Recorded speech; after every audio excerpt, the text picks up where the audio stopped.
então ao que interessa, a estrela da noite, o Paulo. O que vocês vão ver aqui são os pontos importantes de um workshop que tem duração de 6 a 8 horas.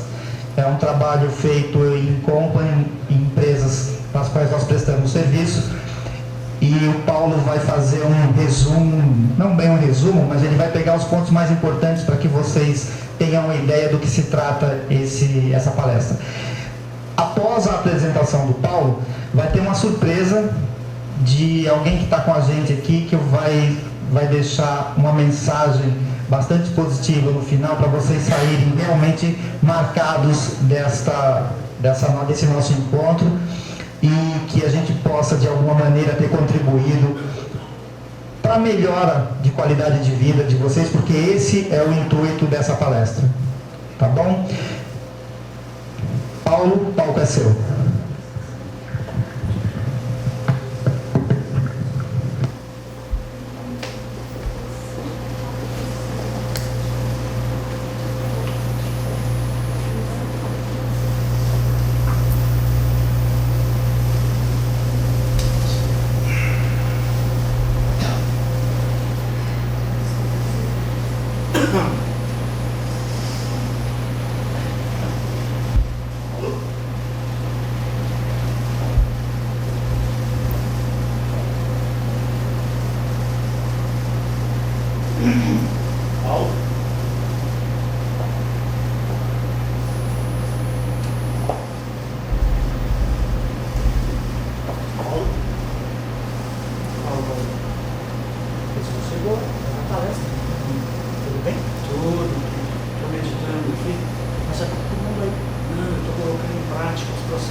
Rapidamente, num tempo de 2 horas mais ou menos. Tudo bem com vocês? Tudo ótimo? Excelente. Eu quero saber o seguinte: qual é o cenário do nosso mundo atual? Mais ou menos. Um cenário fácil, um cenário simples, um cenário super tranquilo de se viver? Quem veio de carro hoje teve a oportunidade de enfrentar 1 ou 2 ou 3 desses caras aqui que estão parados por aqui, provavelmente? Mais ou menos? Então, dá um certo estresse, não dá? Aí, esse certo estresse soma com o estresse do porco magrinho. O porco magrinho, meu amigo aqui, se bem que eu sou porco palmeirense, mas ele é um porco magrinho demais, significa nossas economias. O dinheiro que eu tenho na conta. Tem alguém mais ou menos assim por aqui? E aí, eu passo o meu dia mais ou menos assim, com essa cara, atolado no meu trabalho, cheio de preocupações, cheio de dívidas, muitas vezes, não necessariamente, mas com muitas dificuldades às vezes para honrar e fazer o pagamento das dívidas que eu tenho, dos compromissos que eu assumi. E aí eu fico com dúvidas. Dúvidas sobre o quê? Dúvidas sobre a existência, sobre a vida, sobre as coisas que eu devo fazer. É simples esse processo, mas tem um detalhe que às vezes me leva a fazer as coisas de uma outra maneira também. Eu tenho algumas coisas chamadas eventos naturais. Chuva, terremotos, alagamentos. Vocês já enfrentaram? O negócio é grande, hein? Alagamentos. Isso tudo é para sair ali. Não muda nada, mas é para sair na imagem lá. E eu tenho algumas situações e circunstâncias pelas quais eu fico mais estressado. E, de novo, eu fico com dúvidas. Dúvidas sobre o quê? Sobre a vida, sobre a existência, sobre como fazer a minha vida caminhar e melhorar a cada dia. Sobre uma forma e um mecanismo de atuar para fazer as coisas acontecerem. E eu fico mais ou menos, às vezes, num desespero como esse. Estou lá no banheiro, de repente acabou o papel, o que eu faço? É uma situação bastante difícil essa, eu imagino. Não sei se vocês já passaram por isso alguma vez, mas enfim, principalmente nessas rodovias que a gente vai, o negócio é meio complicado. E aí eu entro em pânico e falo que eu vou acabar com tudo. Vou acabar com tudo. Não aguento mais, eu vou me matar porque a minha vida não dá, eu não tenho mais o que fazer, eu fico disputando o espaço, eu fico disputando o meu dia a dia, mas não consigo. Tudo bem que aqui é quase um suicídio de baiano, tá certo? Porque vai demorar um pouquinho, né? O cara é um pouquinho mais sossegado, um pouquinho mais acostumbrado. Acabou? Será que esse é o fim? Será que esse é o processo? Vou dar mais um elemento para vocês aqui, de preocupação para a cabeça de vocês. Vou dar mais um elemento para colocar vocês em dúvida. Mais um só. Para quem vive nesta época, 2012 é um ano especial. É um ano absolutamente incomum. Porque vai acabar o mundo. Dia 21 de dezembro de 2012 acaba o mundo. Eu quero saber o que você vai fazer. Você já se programou? Já se programou? Você sabe o que você vai fazer até dezembro? Você já sabe? Mais ou menos o que eu faço até dezembro? Rossano, você vai ter... Você vai conseguir assumir? Tem que ser antes. Pelo menos você morre vereador. Não é? Não, campeão. Eu acho que tem que ser por aí. Então, se o mundo vai acabar, eu acho que eu tenho um problema sério. Talvez eu devesse fazer igual a Marta recomendou. Relaxar, certo? E fica subentendido. Aí, eu quero só... Deixa eu só voltar aqui no anterior.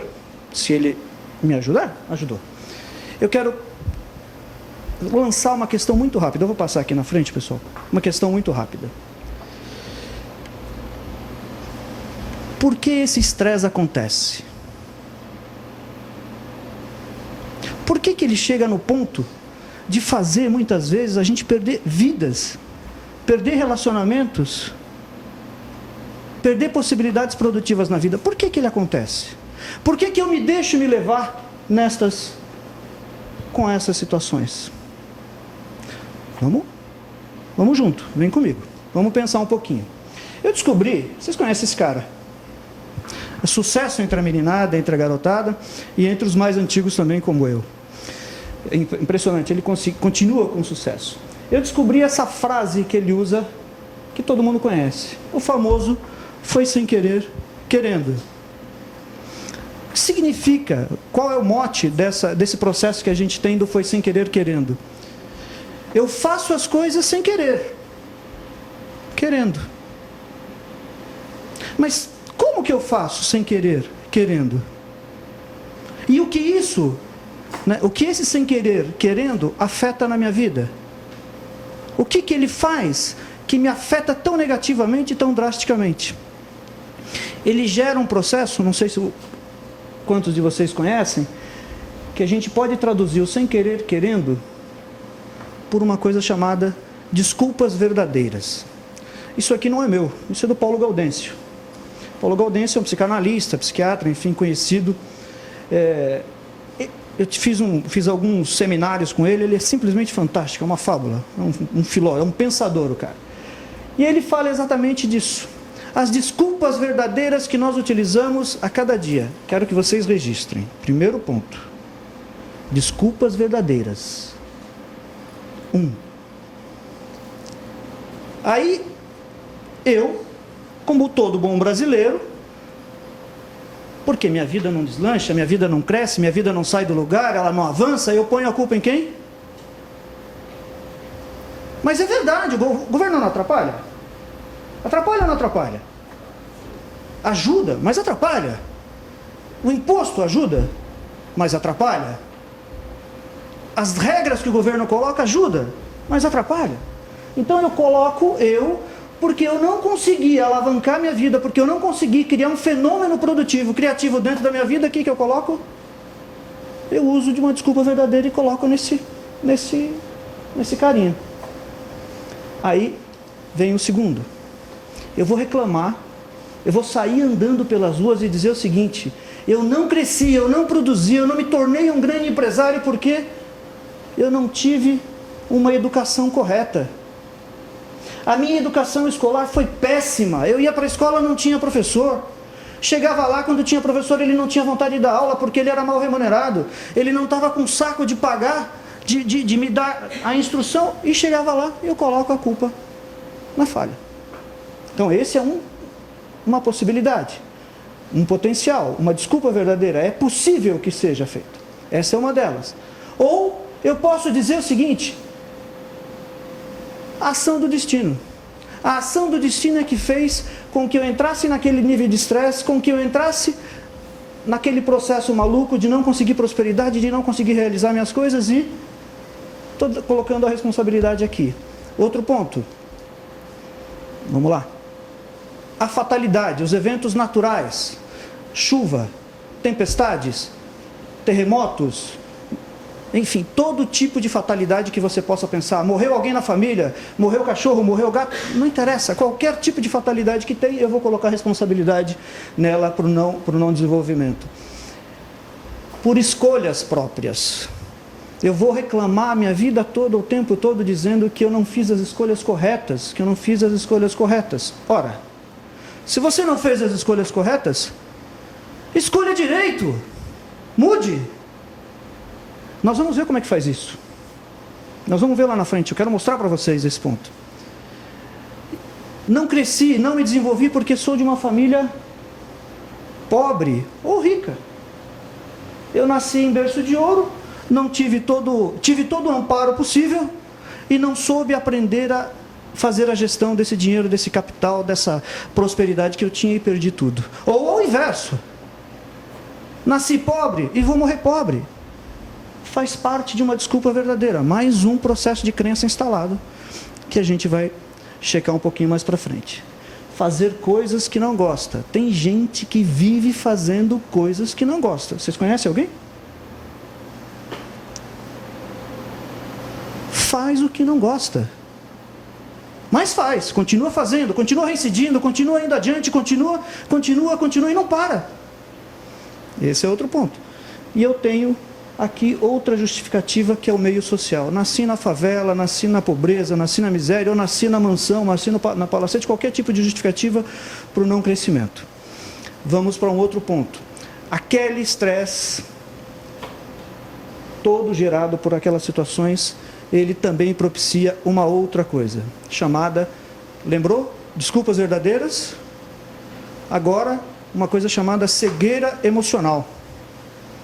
A cegueira emocional, todos nós já passamos por isso, pelo menos uma vez na vida, num determinado momento. Todos, sem exceção. Eu já passei e tenho convicção absoluta que vocês todos já passaram. A cegueira emocional, ela é provocada muitas vezes por querer agradar, eu colocando lá na tela do computador, agradar a todos. Eu conheço, e vocês certamente conhecem, pessoas que vivem querendo agradar os outros. Agradar a todas as pessoas. Não concebem a possibilidade de ser do contra, ou de se posicionar, ou de questionar o que está sendo falado. Não, ela vai aceitar a condição que está ali do jeito que está. Não confiar nos outros. Não confio em você. Não confio em você. Não confio em você. E aí, o que eu faço? Eu crio uma coisa chamada baixa autoestima. A baixa autoestima trava qualquer pessoa que estiver envolvida nela. Qualquer uma. Qualquer uma. Dá para aumentar o ar aí, pelo jeito? O pessoal está com um pouquinho de frio aí. Aumentar, que eu digo, é esquentar. O pessoal está muito encolhidinho. Diminuir a quantidade de ar frio, se é que isso é possível. Porque o pessoal está todo arrepiadinho.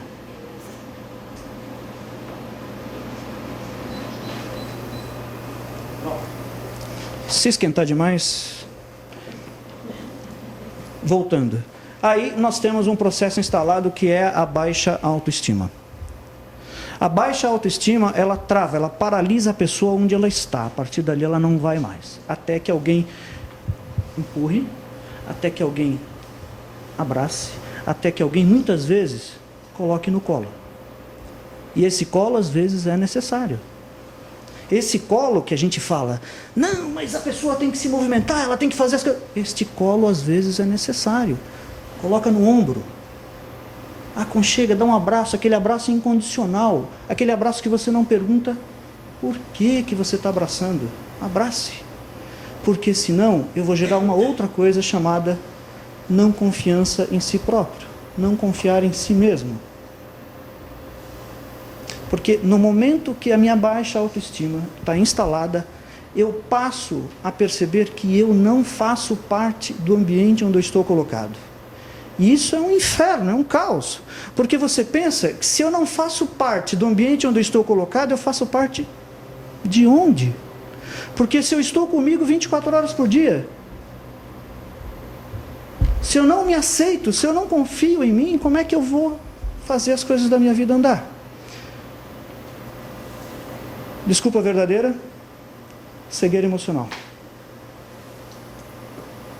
E o terceiro?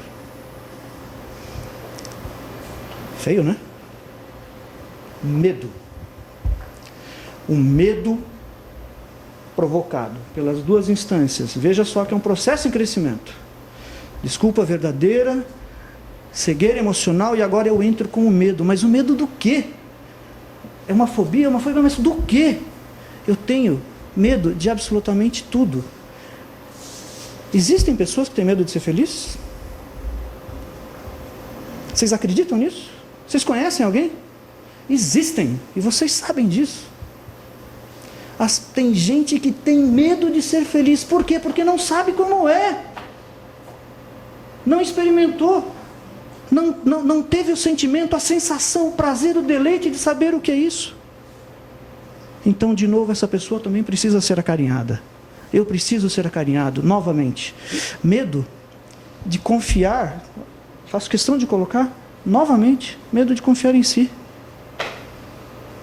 O medo de confiar em si, de novo, ele vai te paralisar. Mais ainda, vejam só, como é que eu vou sair disso? Como é que eu vou sair disso? Não sai. É um processo cíclico terrível. Que dark essa palestra. Medo de confiar nos outros. Como é que eu vou confiar em você? Como é que eu vou confiar em você? Você não confia em mim. Como é que eu vou gostar de você? Você não gosta de mim? O processo está lá. Eu não consigo olhar aqui. Está fora de contexto. Está ali. Não está aqui.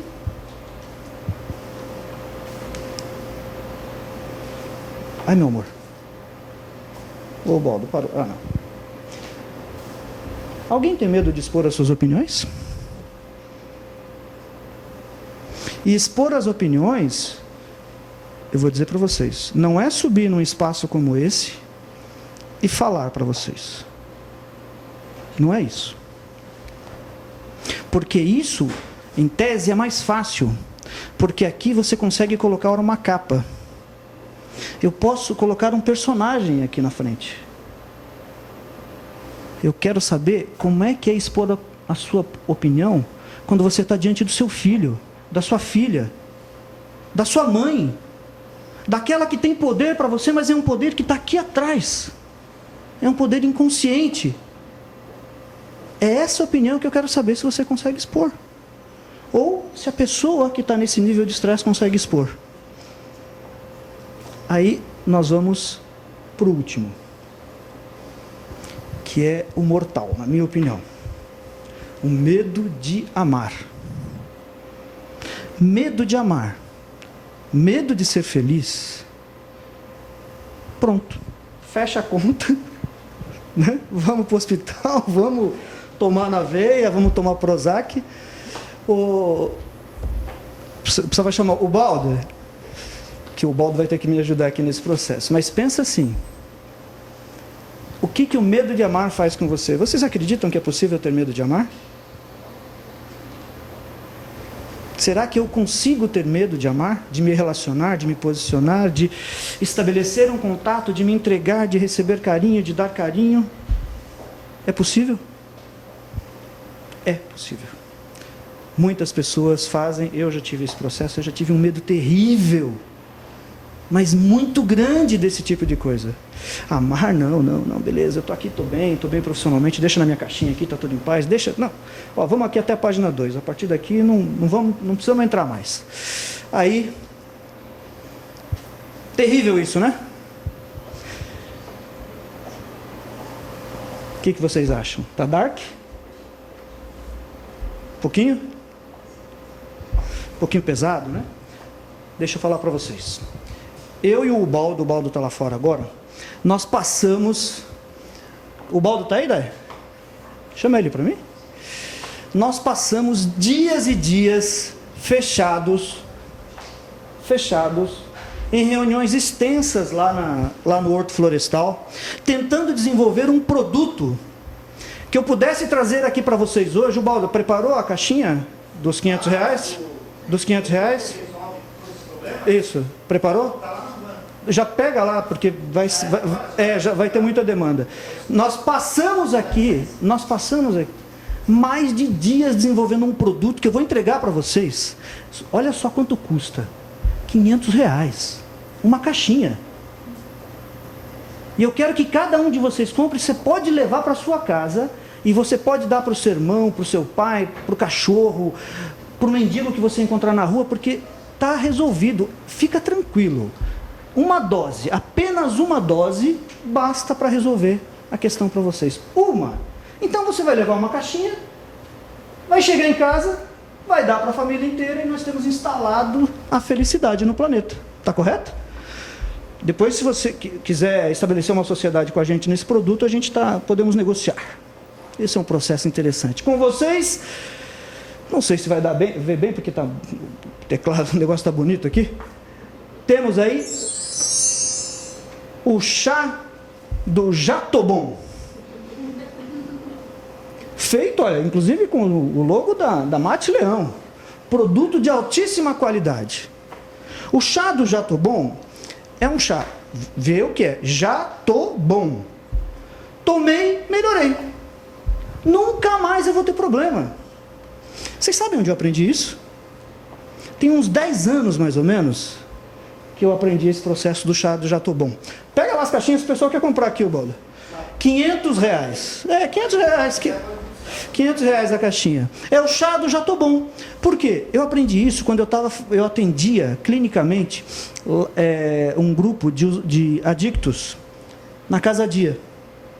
E uma vez eu estou lá na reunião, fazia dinâmica de grupo, trabalhava com um grupo de 10, 15, 20 pessoas, 20 adictos. Você imagina como é que é o processo simples de tocar? E de todos os níveis, né? Desde de alcoolista com usuário de crack, de drogas pesadas, enfim. E aí estamos no processo e vamos, eu tô achando que estou arrasando ali. No finalzinho da reunião, quando chega, encosta um camarada desse tamanho assim, enorme. Tive que falar com ele assim. Ele falou, doutor, não, tá tudo muito bom, tá tudo muito bonito, eu acho que as coisas que o senhor fala é bacana. Poxa vida, velho, é muito legal esses negócios, né? Mas o senhor tem aí o chá do Jatobon? E eu fiquei exatamente com a cara que vocês ficaram, porque eu não sabia, não fazia ideia o que era esse bendito desse chá do Jatobon. Quer dizer, não existe essa fórmula. Eu gostaria muito que existisse. Eu gostaria muito de tomar um Prozac, por exemplo, que foi a pílula divulgada durante muitos anos, e resolver todos os meus problemas. Não é assim. Para isso, olha só, eu queria só parar aqui um pouquinho, esse template é proposital. Vocês perceberam o processo? Como é que a gente conversou? Começou a conversar, veio, e como é que a gente parou aqui? Chegou a dar mais ou menos fazer uma conexão? O que eu fiz no início com vocês? Que palestrante louco é esse? Que cara louco é esse que vem conversar e só começa a falar de coisa ruim? Só fala de trânsito, só fala de caos, só fala de estresse, de dívida, de problemas pessoais, de falha no relacionamento. Que é isso? É louco? É assim que funciona a mídia. É assim que funciona todo mundo quando quer vender uma coisa para você. Eu não vou citar canal de televisão nenhum, mas tem canais que são especialistas nisso. Que você encosta na cadeira, você vai se recolhendo, você vai se recolhendo, você vai se recolhendo, você fica petrificado ali. Você não sai daquela condição, é terrível. E aí, na sequência, o cara joga um produto, você fala, puxa vida, inconscientemente você vai lá e compra. E compra. Quantas vezes você comprou por impulso sem saber por quê? O cérebro foi lesionado? Não, você foi trabalhado mentalmente para fazer aquela aquisição. Né? Então, é só um alerta para a gente pensar, para a gente refletir um pouquinho mais nas atitudes e nos comportamentos que a gente tem, principalmente relacionados a consumo. Qualquer coisa, se eu tivesse sido um pouquinho mais enfático, se eu tivesse realmente um potinho, um chazinho aqui que eu dissesse para vocês que ele resolvia todos os problemas, eu venderia. Como pílula sagrada. Mas, conhece o gatinho? É só isso? Não. Eu quero começar aqui uma coisa, porque a gente vai começar a entrar agora num processo com vocês. Vou contar um pouquinho rapidamente a minha história para vocês terem mais ou menos ideia. E por que eu cheguei a isso? Por que eu conheci a Fênix, que é esse animal maravilhoso que está aqui? E por que lá na frente vocês vão ver que eu conheci a história da águia e o que ela tem a ver com esse processo que a gente está trazendo hoje para vocês, que é resultado de alguns meses de trabalho que a gente vem tocando. Mais uma historinha triste. Em 2010, eu me separei. Casado, 2 filhas, trabalhava numa grande empresa do segmento de joalheria, bem posicionado, muito bem posicionado. Era gerente de operações de uma rede nacional dessa rede. E fui restabelecer a minha vida. É simples restabelecer uma vida após uma separação? Dependendo da forma como essa separação é conduzida, sim e não. Mas nunca é fácil. Porque perdem os 2 lados, normalmente. E quando tem os filhos, perdem os 3 lados. Na maioria dos casos é dessa forma. Uma coisa que mais me fez falta, que mais atrapalhou o meu momento naquela situação em que eu estava, foi não poder, acreditem, colocar as minhas filhas para dormir. Essa era a minha responsabilidade. Era eu, como? Que de repente, de uma hora para outra, eu não posso mais fazer isso? Não posso, não podia. E aí, eu conheci a bendita da Fênix. Lendo, né? O psicólogo lê muito, ou pelo menos deveria, assim como as outras pessoas também deveriam. Eu conheci a história da Fênix. Vocês conhecem a história da Fênix? Conhecem? Já ouviram falar, mais ou menos? É um mito. A Fênix é uma ave, é um mito egípcio, se eu não me engano, se não me falha a memória, é um mito egípcio. E ele veio, é uma ave absolutamente resplandecente, linda, multicolorida. É uma ave que faz com que as pessoas, quando ela chega no lugar, as pessoas ficavam deslumbradas, olhando aquele pássaro chegar, e ela subia num determinado ponto mais alto e mostrava toda a sua beleza, toda a sua exaltação. Quando ela vive, em média, de 400 a 500 anos, segundo o mito. 400 a 500 anos. Esse é o período de vida dela. E ela, quando chega no final, ela sobe num ponto mais alto e ela se auto-incinera. Toca fogo em si própria. Só que a partir daí renasce uma fênix nova. Uma ave nova. Uma ave completamente resplandecente, bonita, maravilhosa e que vai seguir por mais 500 anos. Esse é o processo da fênix. E eu me questionei, mas por que não pode acontecer isso comigo? E se pode, como é que eu faço isso? Olha a mente trabalhando, como? Me dê ferramenta, eu não consigo ter a minha essência. Então, eu precisava de uma ferramenta para trabalhar. Eu estava nessa condição aí, ó. Só que eu era o ovo. Ô Zé, para de sacanagem, eu falei. Bom. Vai.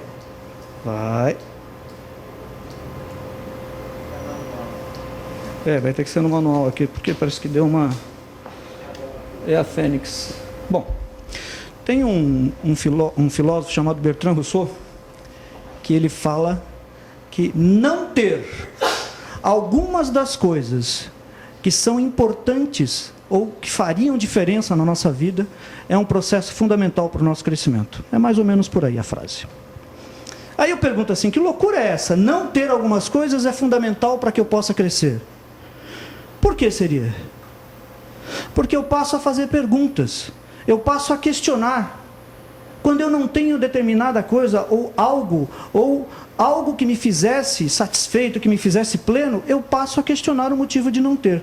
É um negócio curioso, é um processo inverso, porque eu estou partindo do não ter para o ser. Eu estou jogando lá fora a minha não realização para buscar a minha realização interna, questionando a minha vida a partir do ponto de não ter. Eu não tenho isso, eu não tenho aquilo, então eu questiono por que eu não tenho. Por que eu não tenho? Por que eu não fiz isso? Por que eu não fiz isso? Eu começo um processo inverso. É muito curioso isso. Mas é assim que funciona com a vida da gente. Ou, na maioria dos casos. Em boa parte das situações é dessa forma. Questiono, perguntas. Por quê? Por que isso? Por quê? Basicamente, esse é o processo que tem. Aí, vocês conhecem a Alice no País das Maravilhas. Nesse perguntar, chegou um determinado momento, eu falava assim comigo, mas eu falava, puxa vida, tá bom, eu não tenho isso, eu não tenho aquilo, eu não tenho isso, eu não tenho aquilo, tudo relacionado a essa ausência causada por este momento de existência, 40 anos, o que é isso? Por que está acontecendo isso comigo? Não, então eu preciso fazer alguma coisa. Preciso fazer alguma coisa, e este alguma coisa eu comecei a definir. Falei, puxa vida, não estou satisfeito com isso, não estou... Tudo isso baseado na ferramenta que vocês vão conhecer daqui a pouco. Não estou satisfeito com isso, não estou satisfeito com isso, não estou satisfeito... Então, o que eu preciso fazer? Esta é a pergunta-chave. A Alice chega num determinado ponto, numa bifurcação, e ela diz o seguinte, pergunta para o gato. Ô gato, eu vou para a direita ou vou para a esquerda? A resposta dele, onde você quer ir? Não, eu não sei. Ele falou, então não faz diferença. Se você pegar a direita, você vai chegar. Se você pegar a esquerda, você vai chegar. A questão, onde? Onde? Se eu não sei onde eu quero ir, qualquer caminho basta. Qualquer caminho é suficiente, qualquer resultado é suficiente. É simples assim. Porque o resultado que veio não foi planejado. Não foi vislumbrado. Eu não tinha nenhuma chave, nenhuma ferramenta para controlar isso. Então, tanto faz.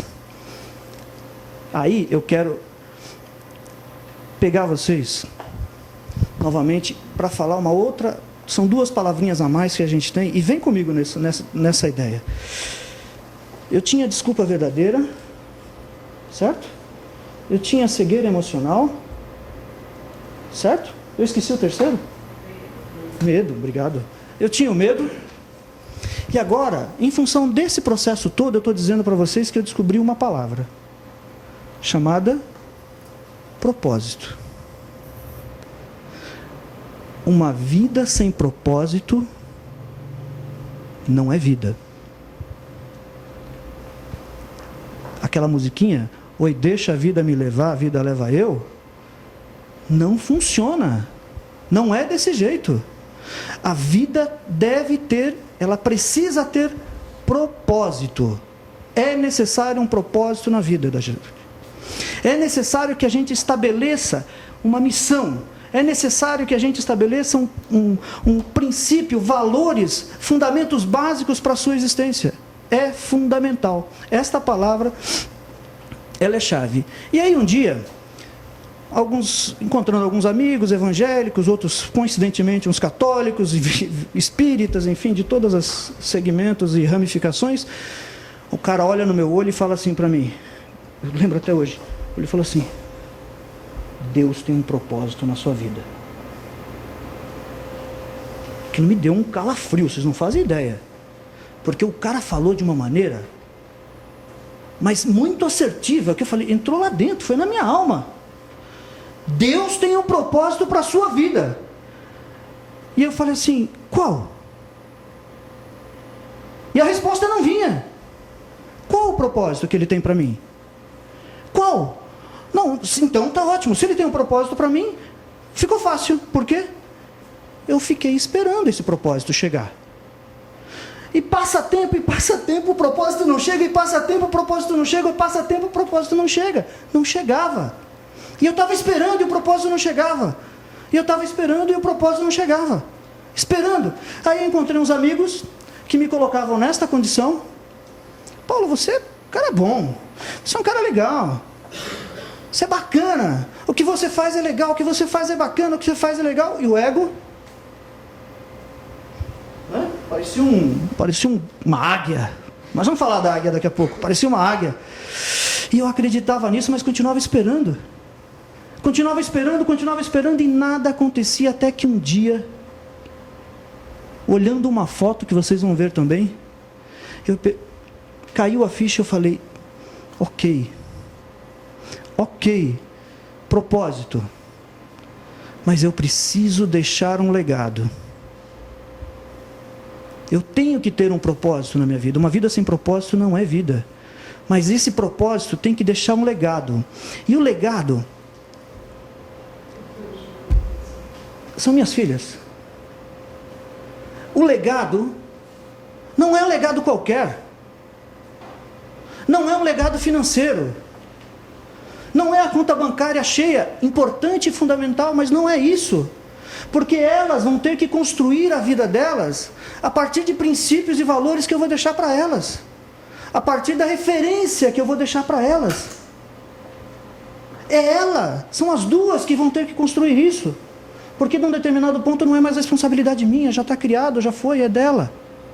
Mas qual é a referência que ela vai ter, que ela vai criar? O que eu vou deixar para ela de verdade e de fato? Que referência é essa? Que princípio, que valor é esse que eu vou deixar? E aí eu cheguei à conclusão final, chega, né? Não dá mais, não aguento mais, então vamos fazer esse negócio acontecer, vamos fazer esse negócio trabalhar. Desceu de fato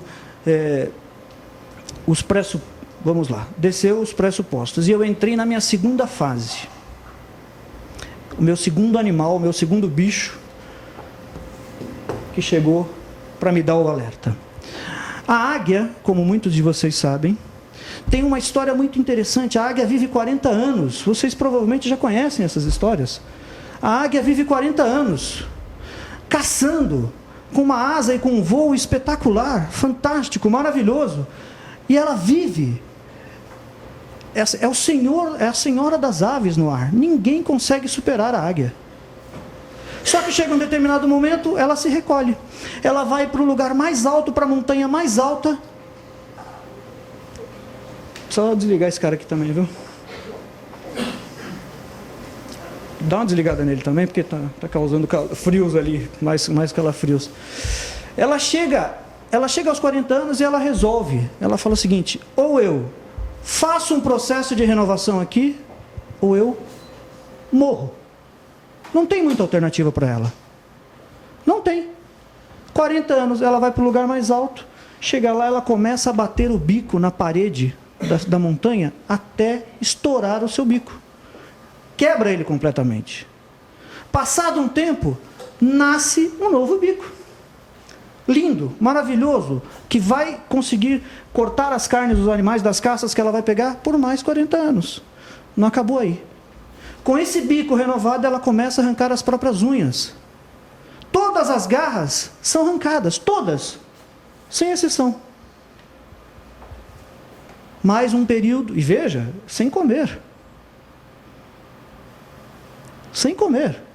Mais um tempo, nascem as unhas. Acabou? Não. As suas penas estão envelhecidas, não servem mais para voar. Qualquer voo que ela venha fazer, ela vai cair. Então ela começa a arrancar, com as suas garras e com os bicos, ela arranca todas as suas penas. Fica nua, literalmente, e começa um processo de renovação. Passado um período, a águia está novinha em folha e vive mais 40 anos de uma boa vida. Cortar literalmente na carne. O chá do jatobon não serve para a águia. Não serve, não funciona. Por quê? Porque vem de fora. Não veio de dentro, ela teve que fazer uma renovação interna para conseguir fazer isso.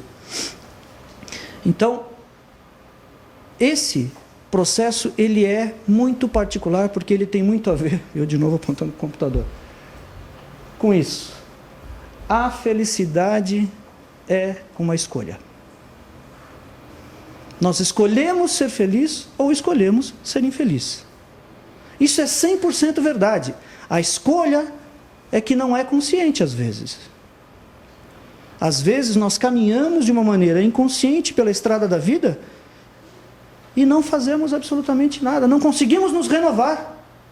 E aí, a felicidade deixa de ser uma escolha, ela vai ser um acaso. Tá certo? E aí, o nosso amigo chamado Anthony Robbins escreve que não existe fracasso, apenas resultado. Eu quero dizer para vocês uma coisa, eu conheci já algumas pessoas que se esmeram em ter sucesso no fracasso. Gastam a energia da vida fazendo de tudo para ser um fracassado. A energia que se gasta para ser um fracassado é muito superior à energia que se gasta para ser uma pessoa de sucesso, uma pessoa de bem, uma pessoa integrada, uma pessoa voltada para o amor, para os relacionamentos e tudo. Vamos trabalhar aqui um processinho. Agora nós estamos entrando já numa fase, literalmente, do PDCA, que é uma ferramenta que eu criei e que nós temos esse propósito dentro do Grupo Elipse. Eu quero dizer para vocês que é um trabalho, é uma forma de trabalhar que ela pode ser feita por vocês. Você pegar isso aqui, mentalmente já anotou, vou levar para casa e vou começar a aplicar e colocar em prática na minha vida. Eu vou dizer para vocês que eu estou aplicando isso na minha vida desde janeiro. A gente está aplicando isso na Elipse desde 3 meses atrás, mais ou menos. E o resultado, um dos resultados, é esse evento. Além de outros processos que a gente tem tocado, né? Então eu quero dizer que serve para a vida pessoal, serve para a sua emoção, serve para o seu afetivo, serve para a sua vida profissional, porque ele é baseado numa ferramenta de qualidade. Quem trabalha em gestão de qualidade sabe e conhece o PDCA. O que nós fizemos, o que eu fiz, foi adaptar este processo à vida, ao cotidiano. Esse é o básico. O que eu fiz com vocês até agora? Eu coloquei vocês para pensar. Eu fiz de alguma maneira vocês sentirem. Sentirem, nem que seja lá dentro, no guardadinho do coração de vocês, uma necessidade de, puxa vida, isso aqui tem a ver. Esse cara está louco, não tem nada a ver. É uma besteira. A negação, a gente sabe que também é um movimento interno, né? Mas esse cara está louco. Não, isso aí não tem nada a ver, não vai funcionar. Não serve. Mas eu fiz vocês sentirem. Considerando que nós estamos falando há 1 hora. Né? E eu vou fazer agora um processo de agir. Alguém já viu na livraria um livro, alguns livros, né? Chamado... que sempre começa com pense. Né? Pense e enriqueça. Pense e motive. Pense e... né? Já ouviram? Querer é poder. Esse também, provavelmente, a gente já ouviu. O que fica, a confusão que fica é que a gente pensa, sente e não age. Eu trabalhei em multinacional durante muitos anos, eu já vi as empresas pensarem, elaborarem um plano de ação fantástico e não executa. Não põe em ação, não respeita as premissas básicas que foram elaboradas quando foi feito o plano de ação. É comum isso.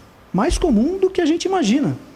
Porque a gente não age, a gente acha, a gente entende que eu fiz isso aqui já está bom. Não, tem que agir.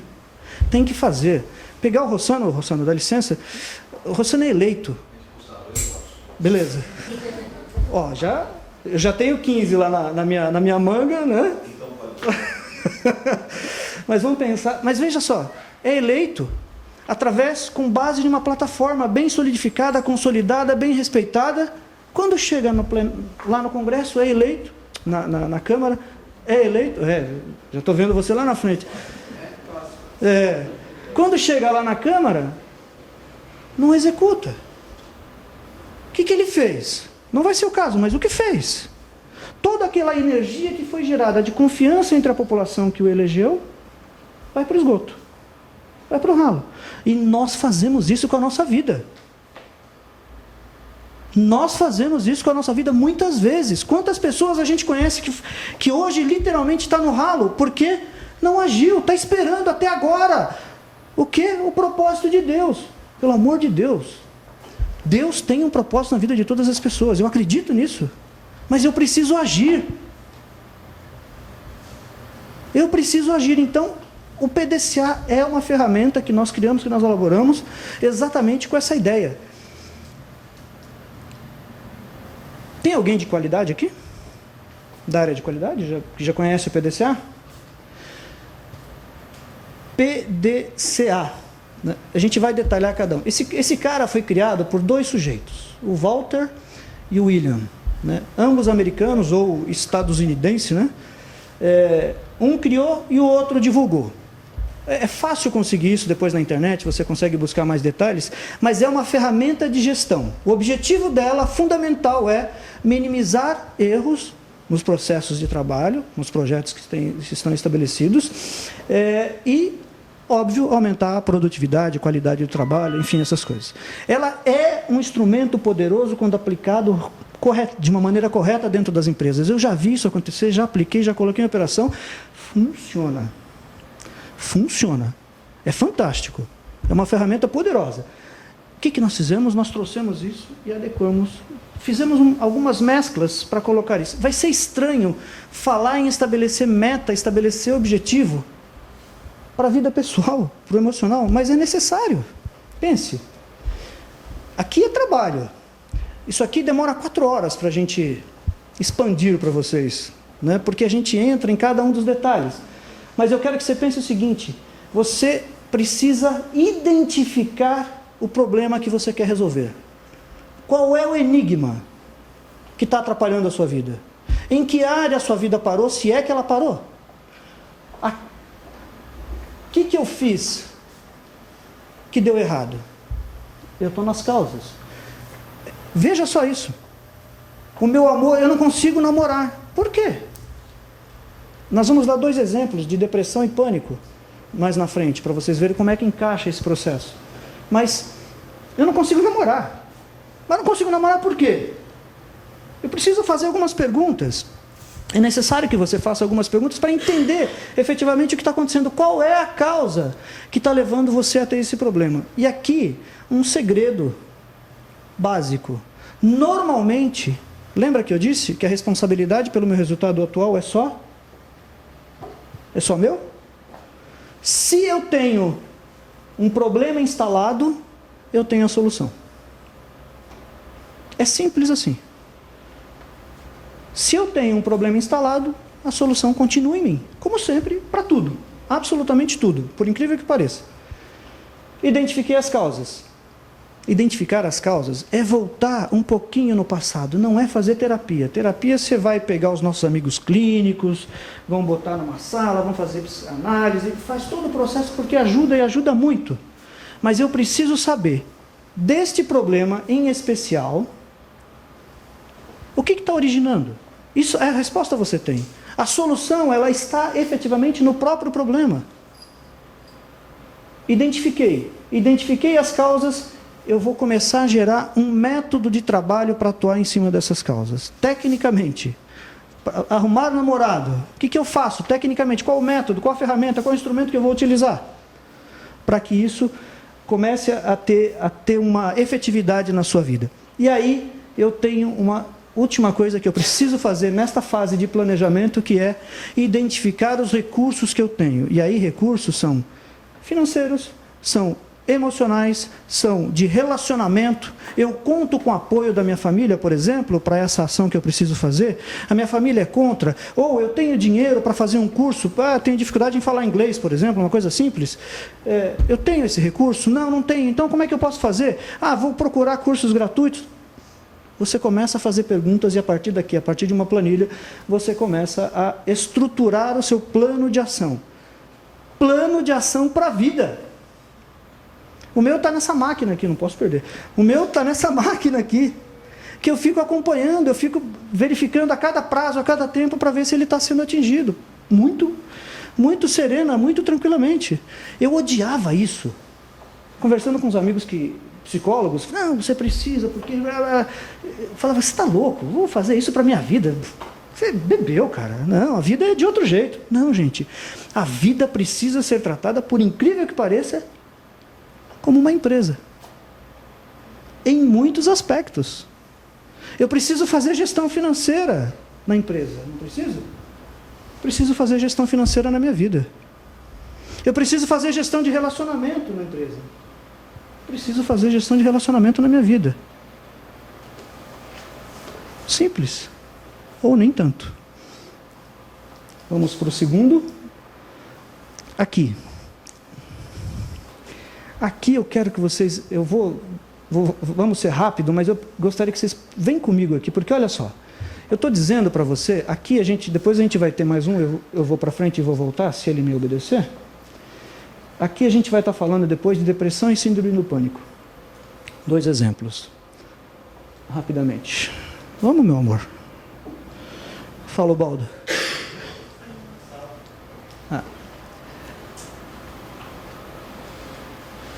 Identifiquei o problema, identifiquei as causas, eu estabeleci uma meta e vou começar a trabalhar o meu plano de ação. Como é que eu estabeleço uma meta? Como é que eu estabeleço os objetivos para aquilo que eu quero?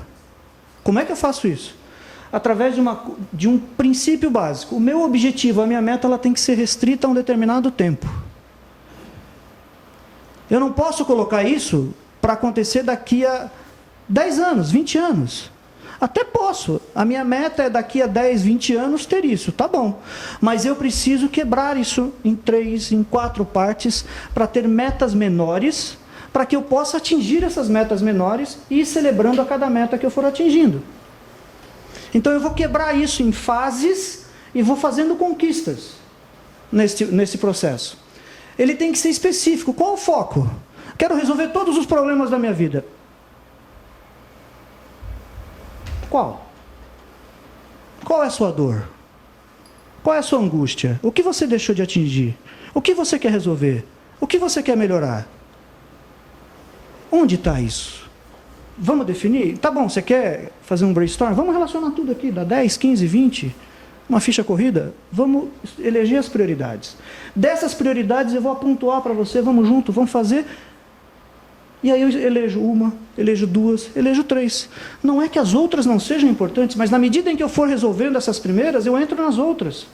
E vou estabelecendo metas e objetivos novamente para as outras. Ele tem que ser mensurável. Eu preciso saber... eu estou feliz agora porque eu fui lá, fiz o PDCA, apliquei o PDCA emocional, eu estou feliz. O que resolveu? Por que você está feliz? O que atingiu? Parece um negócio meio maluco fazer isso para a vida da gente.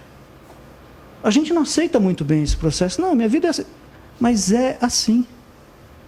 É assim que funciona e é assim que faz com que cada vez mais eu seja feliz. Vamos pegar um relacionamento, um casamento. Qual é o princípio do casal? O que eu quero lá para frente? Nós queremos chegar a esse ponto. O que nós vamos fazer? Quem vai fazer a gestão financeira? Quem vai fazer? Define tarefas e atividades para cada um. Precisa ser desta forma. Não tem muito jeito. Atingível. Eu coloquei aqui um exemplo do mal de Alzheimer. Ele precisa ser viável de ser executado. Não adianta eu querer algo... eu vou fazer a cura do mal de Alzheimer. Eu vou pegar uma pessoa com mal de Alzheimer e vou resolver o problema. Não. A medicina já está trabalhando para isso há anos, para tentar resolver. O que eu vou fazer aqui? Eu vou melhorar a qualidade de vida. Quais são as formas que eu consigo trabalhar com essa pessoa para melhorar a qualidade de vida dela? O que eu consigo trazer para ela para melhorar a qualidade? E aí vamos focar nisso, estabelecer o plano de ação e seguir o plano de ação para trabalhar.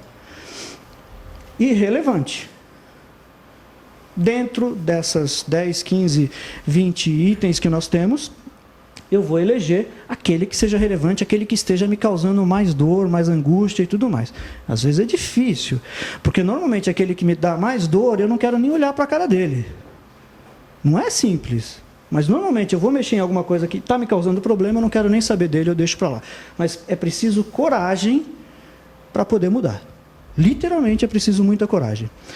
Aqui, só para mostrar o exemplo para vocês, de como... O Baldo, acho que eu quebrei esse negócio. Não. Os outros itens são iguais. Pensa o seguinte, depressão. Como é que eu resolvo a questão da depressão? Como é que eu atuo diretamente numa pessoa que está com depressão? Ou se você tem alguém na família, como é que você vai atuar? Você não vai conseguir trabalhar a depressão como um todo. Por quê? Porque a depressão tem sintomas. E às vezes eu preciso atuar, nesse processo que a gente está fazendo, nos sintomas principais. Tem organismo desregulado, esses são alguns, evidentemente existem outros, mas tem pensamentos ruins, tem falta de desejos sexuais, tem falta de concentração, tem desejo de isolamento, eu quero ficar fechado.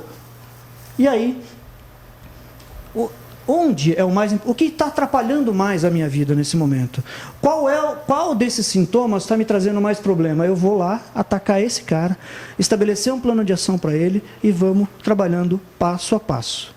É igual curar a fobia de sair de casa. Tem pessoas que têm fobia de sair de casa. Como é que você cura? Por etapas. Não, tudo bem, hoje você faz o seguinte, hoje você sai até a porta. Não precisa nem abrir a porta, mas fica ali na porta. No dia seguinte, essa pessoa sai até a porta e abre a porta, mas fica do lado de fora, não saiu ainda. Fica ali parada. Passo a passo, sempre cuidando do próximo passo, sempre cuidando daquele momento que é o próximo, e curto, para que eu possa celebrar. Eu preciso celebrar, a cada evento eu preciso celebrar. A síndrome do pânico é a mesma coisa, quer dizer, ela tem tonturas, arrepios e calores seguidos, falta de ar, preocupações e pensamentos indesejados e medo aterrador. Horas. Eu consigo atacar a síndrome como um todo? Precisa de psiquiatra, precisa de acompanhamento, precisa de medicamento. Tá certo. E depois eu vou enfrentar isso, cada 1, 2, 3, 4, precisa eleger em conjunto qual é o processo que você vai entrar para trabalhar. Aí nós temos o do, que é o executar. Aí o bicho pega. Porque até elaborar o plano de ação, eu estou enfrentando uma coisa que está no papel. Está ali no papel, no computador, na máquina, no papel de pão. Não me interessa. Mas eu não entrei ainda no processo. Aqui eu entro no processo. Aqui eu quero o seu comprometimento. Aqui eu quero a sua participação, eu quero a sua vida dentro desse processo para resolver. Porque senão nada vai valer a pena. Nada vai valer a pena. E aí, seguir esse cara aqui, ó, o estabelecido no plano de ação. Plano de ação pode ser mudado? Pode, claro que pode. Ele não precisa ser mudado completamente. A gente pode fazer pequenos ajustes no caminho para fazer a alteração. Se ele não está dando certo, vamos lá, vamos fazer uma revisão. E o PDCA me dá essa ferramenta, que vai ser aqui embaixo. Eu faço o cheque e faço pequenos ajustes. Mas aqui é preciso comprometimento. Precisa o seu comprometimento com a sua própria vida para que as coisas possam acontecer. E, gente, se não houver comprometimento, não tem coach, não tem guru, não tem meditação, não tem terapia, não tem pastor, não tem padre, não tem guru, nada vai fazer acontecer na sua vida. Se você não entrar, é como uma matrix, é uma porta, você precisa entrar, você tem que dar o passo. Se você não entrar, esquece. Vai continuar igual, vai continuar obtendo os mesmos resultados que você teve até então. Se eles não eram satisfatórios, vão continuar não satisfatórios. Não satisfatórios é uma questão importante porque, às vezes, nós nos comprazemos com o ruim. Porque nós criamos uma bendita, viu, Baldo? Não pragueje, porque a praga volta. Uma bendita de uma zona de conforto. Você se habitua, a pessoa se habitua àquela situação em que está inserida e não sai. Ninguém tira. Então é preciso coragem de entrar, sair questionando essa zona de conforto, mexendo nessa zona de conforto. E isso você faz através de um processo de comprometimento. É melhor junto. Dá para fazer sozinho, mas é melhor junto. É melhor tendo alguém que possa atuar junto com você nesse processo. Seguiu o estabelecido no plano de ação, precisa ensaiar. Sabe quantas vezes eu fiz essa palestra? Algumas. Sabe quantas vezes eu ensaiei essa palestra? Mentalmente, umas 300. Sabe, de fechar o olho, fazer isso. E na prática, de parar na frente que nem um louco no prédio. O cara do prédio lá já aprendeu essa palestra fácil. Eu vou cobrar dele depois. Por quê? Porque precisa. E chega uma hora que ela está dentro de você. Incorporou. É sua. Pode acontecer o que acontecer. Falhou o template, dá para falar. Porque você incorporou, você trouxe para dentro. Trazer para dentro é a solução. Não é lá fora. Não é o externo. O agente externo ele é um fator de mobilização apenas. Eu posso usar o externo como algo que vai fazer mexer dentro de mim, mas só isso. Todo o trabalho a partir daí é meu. Eu tenho um livro chamado Montanha das Ilusões. Eu estava comentando com o Baldo hoje, não, Baldo? Montanha das Ilusões é um negócio muito sério. A personagem, o reflexo é bem a primeira página, bem o primeiro template lá. Como é que nós estamos de tempo aí, Baldo? Rapidinho. Montanha das Ilusões é um negócio muito sério, porque a personagem, ela chega em casa puto da cara. Naquele dia, tudo o que ela fez deu errado. Já aconteceu com vocês? Não é? Muito comum, né? Trânsito, chefe, marido, esposa, namorado, filho, professor. Põe na panela o que você quiser. Põe na panela o que você quiser. Naquele dia que o cara não fez oração de manhã, meu amigo, eu vou te falar uma coisa, que o bicho vai até no sonho. Até no sonho. E aconteceu isso com esse cara. Ele botou a cabeça entre as pernas e aí começou a aparecer umas imagens. Ele entrou no processo. Aparece a montanha, ele entrou no processo. E ele falou, eu tenho que chegar naquela montanha.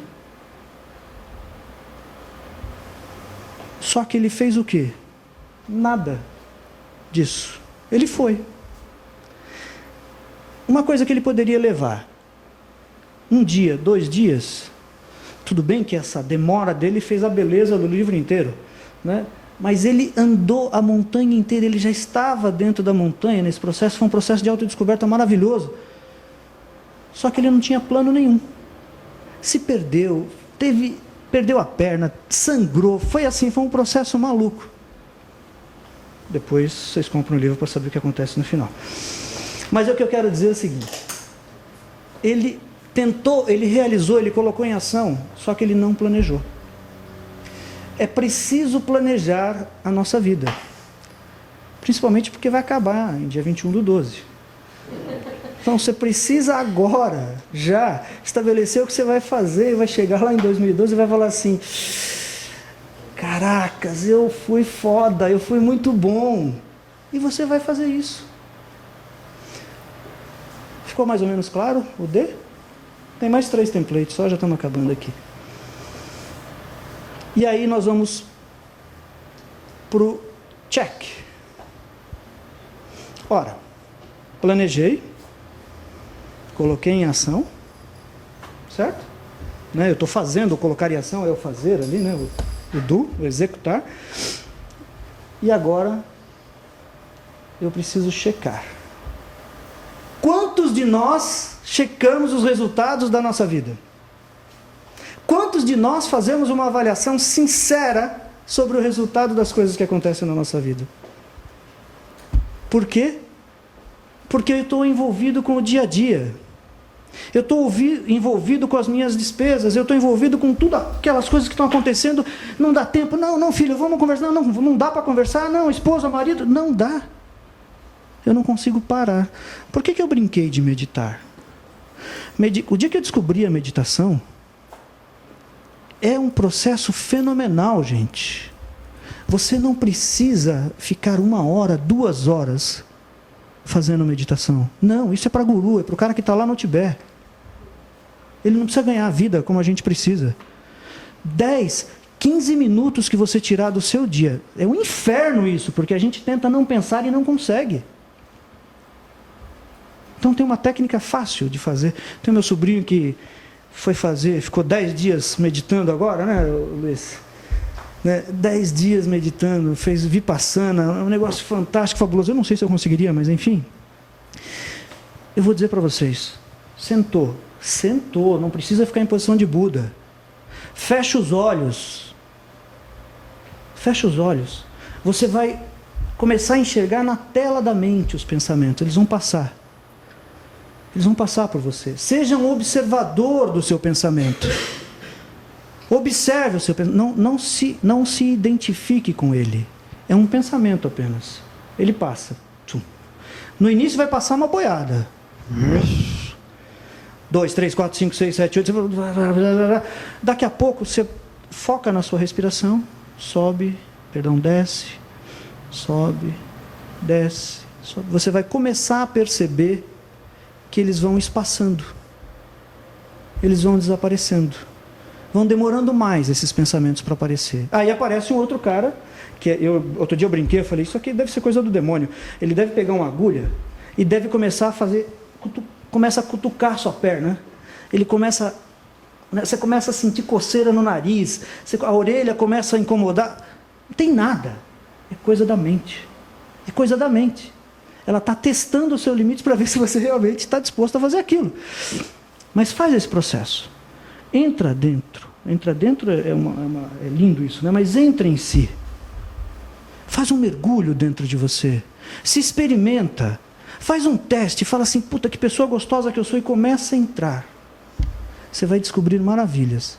E vai enfrentar aquela loucura dos primeiros templates propositais mais centrado. Você vai estar com um movimento externo mínimo e um movimento interno muito mais dinâmico, muito mais bonito. Aqui nos resultados, eu preciso avaliar se eu cumpri os prazos que eu estabeleci, eu preciso fazer algumas perguntas importantes, que é aquilo que a gente tinha falado. Está dando certo? O que deu certo? O que deu errado? Se deu certo, onde eu acertei? Porque eu preciso usar essa referência de onde eu acertei. Onde eu vou colocar isso de novo? Então eu preciso saber onde eu acertei. Deu errado? Caramba, onde eu errei? É importante saber onde você errou. Essa pergunta é fundamental, ela é essencial, porque ela faz com que a vida da gente comece a fazer um certo sentido, em vários segmentos. Chequei, fiz as perguntas, e aí falei o seguinte, preciso revisar o meu processo. Eu vou lá, na última perninha, se eu fui bem, eu preciso celebrar. Eu vou usar um palavrão aqui, gente. Puta que pariu, a gente não celebra. A gente não comemora. Cara, legal, parabéns, hein? Tá bom, parabéns, hein? Acabou. Essa é a nossa celebração, muitas vezes. Celebrar significa reunir, trazer pessoas, envolver os demais para que você sinta, para você compartilhar aquele momento de felicidade que você tem. Quando a gente faz isso? Vou fazer no happy hour. Gente, isso não é celebrar. Não, o pessoal está celebrando. Não. Esquece, isso não é celebrar. Celebrar é um evento, literalmente. Qual é o motivo que eu estou aqui? O que me trouxe até aqui? Eu estou ressignificando tudo isso. O que me trouxe até aqui? É isto. É esta minha conquista, esse passo pequenininho. Muitas vezes, para quem está de fora, mas enorme, gigantesco, para quem está passando pelo processo. Gigantesco. Ele deve ser comemorado. Eu brinco assim, quase uma formalização. Precisa. Tem que fazer isso. Se não deu certo, eu preciso investigar o que não aconteceu, o que eu fiz. Por que eu não atingi? Por que eu não atingi aquilo que eu havia me proposto? Trabalhar as minhas ações corretivas, melhorar os meus sistemas de ação e corrigir aquilo que eu possa, e reforçar os métodos de conquista, na verdade. Não é síntese, mas esta é a ferramenta. Este é o PDCA. É uma ferramenta de gestão de qualidade que está aí em livros, em vários lugares, De novo, eu usei isso na operação de várias empresas. Eu trabalhei no McDonald's, trabalhei na Vivara, trabalhei em grandes multinacionais utilizando esse sistema para gestão, voltada para a gestão de processos e projetos. Funciona. Se funciona lá, funciona cá. Simples assim. E amo tudo isso. Baldo, temos alguma... Temos, né? Bom, gente, está aí. O Baldo vai continuar com vocês. É rapidinho. Prometemos que não vai ser mais do que 40 minutos. Obrigado.